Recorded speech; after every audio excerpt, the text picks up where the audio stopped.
hamster, owl, fish. Together they form Kirby's Dreamland 2.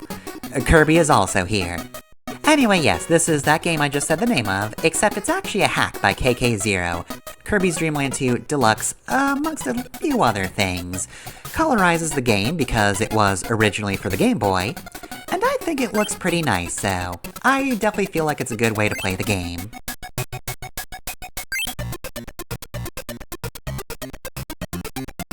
Alright, so instantly we get a bit of a visual teaser as to what we'll be doing in this game. So this is ignoring the spin-off games, the little like puzzle games, and I think the golf one was out by now as well. The third game in the Kirby series, but the second one for the Game Boy.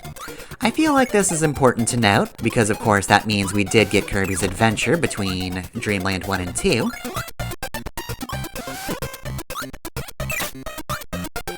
And although it's taking a minute for anything to show up, that does mean we get copy abilities in this one. Let's see.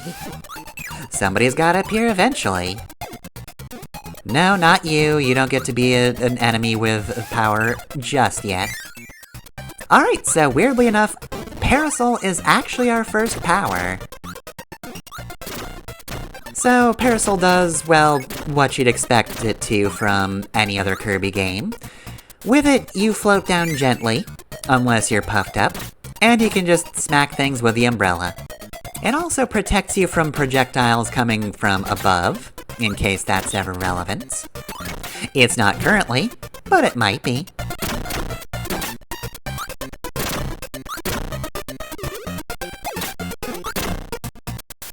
So yeah, thus far, everything is pretty simple. And that is actually the end of the first stage, so honestly, definitely a walk in the park. Up until this point, where I've already ruined my shot at getting 100%. You might think that sounds weird, but I'll explain that later. Alright, next power we get is Burning. We don't have a regular fire, but we do have the ability to just turn into a fireball. Of course, this is very early on in the series where this was a different ability from regular old fire. They hadn't combined them or anything. Oh, and we have our first boss, which is some sort of Shadow Kirby. We'll do battle right now, I guess. So yeah, if for some reason you didn't get the fire ability, you can get it from swallowing him after he dies. Mini-bosses do actually take a few hits in this game, though, so without an ability of your own, it does actually take a minute for that to happen. So here we get our first animal buddy. This is Rick, our ground-based buddy. And I think one of the cool things about this game is it was an early, like, power remix game. This was only the second Kirby game, again, main series anyway, main series Kirby game with copy abilities. But while we do have a smaller number of copy abilities compared to Adventure, the animal buddies we get in this game actually create variations of each ability. Rick does actually work a little more like the standard fire ability that you see in the rest of the games. And I wasn't even close to getting the best result here. You know, I've never been great at those games, but I feel like I've gotten worse at them over the years. I nailed like 0 of them this time around. Usually I get at least 1, I usually time 1 outright. But yeah, anyway, I do think it's pretty cool that each and every animal buddy in this game gets you a different variation of each ability, so if you look at the manual and you think, wow, they really had to cut down on the number of copy abilities you get compared to Adventure. So why should I play Kirby on a handheld when it's so much better on console? Well, guess what, you fool, you absolute imbecile, you should have read about the animal buddies. Cause yeah, as it turns out, that is your way of getting extra abilities into the game. We also have a bit of a fun thing here. That's a rainbow drop. We're going to want these. How do you get them, you might ask? Well, you need specific combinations of abilities. For example, you need Rick's ability to balance Kirby on top of an umbrella. in order to break those blocks to access this rainbow drop.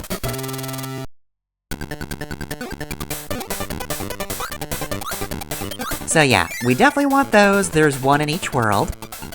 Sometimes they can be pretty tricky to find and obtain. This game is mostly pretty easy, but when it comes to its extras, it's actually kind of tricky. Honestly, back when I first played this game, it was not my favorite, and I feel like I got a little bit tired out from just looking at a guide to find these, because I couldn't figure it out myself half the time. Also an important thing to note, each Animal Buddy has a theme, instead of the standard level theme. So yeah, we were getting Theme of Rick back there, and we're going to continue getting Theme of Rick, because I'm not planning on losing my Animal Buddies unless I have to. So anyway, World 1 is very short. Also, Wispy Woods is sick for some reason.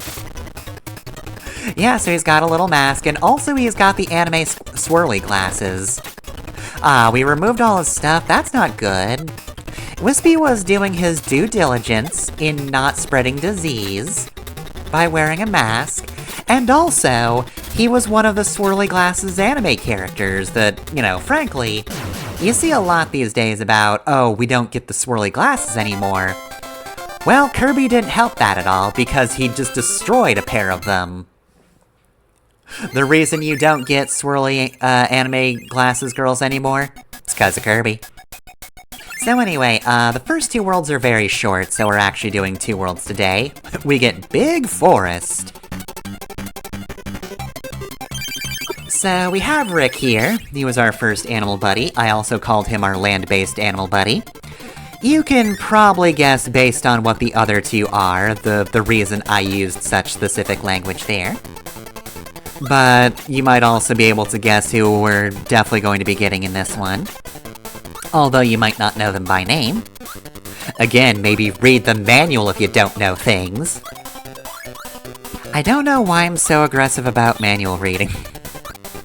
Apparently this is a hill I'm willing to die on right now. So anyway, we've only really gotten these 2 power-ups so far, and, you know, we've only gotten Rick, so...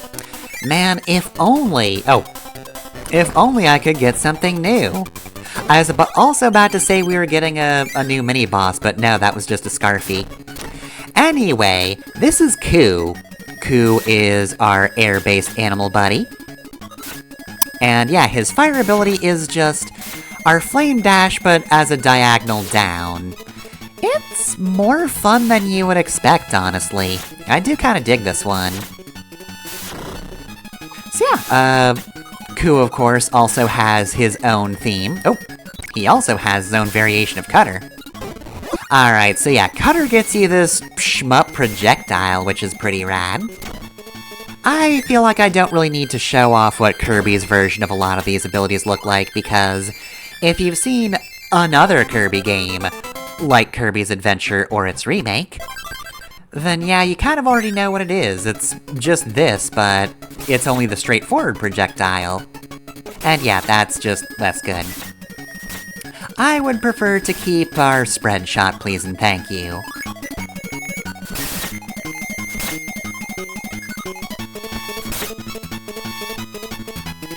Oop. You do have to be careful of flying into things, though. Exhibit A, that Gordo that I almost just spiked poor Coup with. So let's see... Oh yeah, also good to note, if you're not familiar with any other Kirby games, if you try to inhale a Scarfy, they don't like that. They turn into horrifying demons when you do that. Also, they explode when they die, so be careful of that too. Cou's spike ability is just kind of this downward impale move. Usually Spike is Needle is just an upwards ability, it kinda shields you.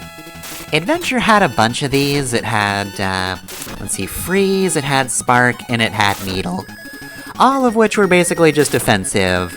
They stuck you in place, but, you know, unless somebody was firing a projectile at you, if something approached, you got it. Oh, well. I guess I got a good minigame there. And no, there's no way to differentiate, like, whether or not you've actually completed that minigame successfully in a stage, which is too bad, because frankly, it would be helpful to know if I did want to actually go back and do those and get the best result on each of them, but no. There's no real visual indication of a lot of things in this game, which is not exactly helpful. You do know when you get a rainbow drop because you see it hovering over the world, but other than that, individual levels don't tell you if they're complete or not. Also, yes, you do need Needle and Coup in order to get the rainbow drop, and I genuinely don't actually know if you have to repeat the stage or not, but I'm going to, so BRB. And I didn't do as well the second time. So yeah, I guess I probably should have checked to see if you retain progress if you just exit out of a stage, but my assumption is no, and I don't want to challenge that. So I will remain in ignorance. Okay, oh yeah, this one. So yeah, this is basically just the tornado ability, but you get a little more freedom in how you move with it. The biggest problem with this ability, of course, is when you stop spinning, you are vulnerable, so do be wary of that. But yeah, no, I think this is probably my favorite iteration of Tornado.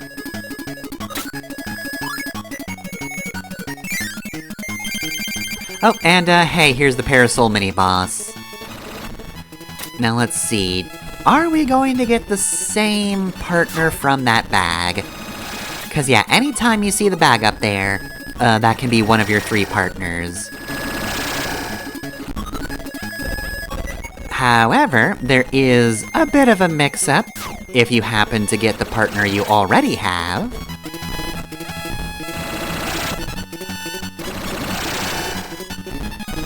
So let's see, be you Rick or be you Coup?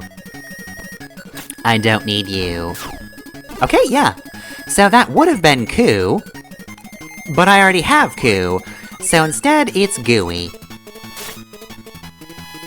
So there's actually another layer on top of that as to what can drop from the bag. I will be showing that off later, but for the time being, yeah, no, just know that Gooey is here, and if you collect him, you heal.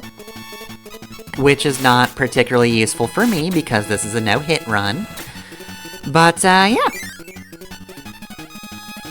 There is a thing that happens if you overlap your animal buddies.